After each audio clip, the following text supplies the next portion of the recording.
afaan oromoodha. Agada gaya dhageessisa barattoota waggaa jalqabaa yuunivarsiitii Haramaayaa bara 2018 hundaa muummeen keenya muummeen afaan oromoo ogummaa fi qunnamtii mooraa kanatti barsiisuu erga jalqabnee waggoota dheeraa kan lakkoofsise yoo ta'u waamicha nu filadhaa yeroo isiniif taasifnu gammachuu guddaadhaani.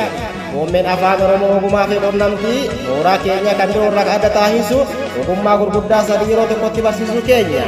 Tokkoffaa seenuuga afaan oromoo dandeettiiwwan afaanii afran wajjin haala adda ta'een ni barsiifna. Lammaffaa ogummaa oromoo afaanii fi barruu seenaa afaanii fi aadaa oromoo qorannoon dabaalee ni barsiifna.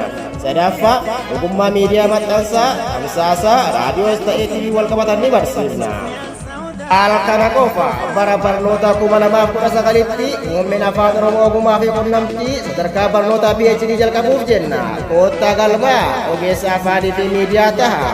Odeeffannoo dabalataa duwwaa 555 duwwaa 386 yookaan duwwaa 914 irratti bilbiluun yookaan biiroo keenya dhufuun nu dubbisa. Teessoon keenya kolleejjii saayinsiiwwan hawaasaa fi namummaa darbii lammaffaa gara bitaa biiroo lakkoofsa 210tti argamna.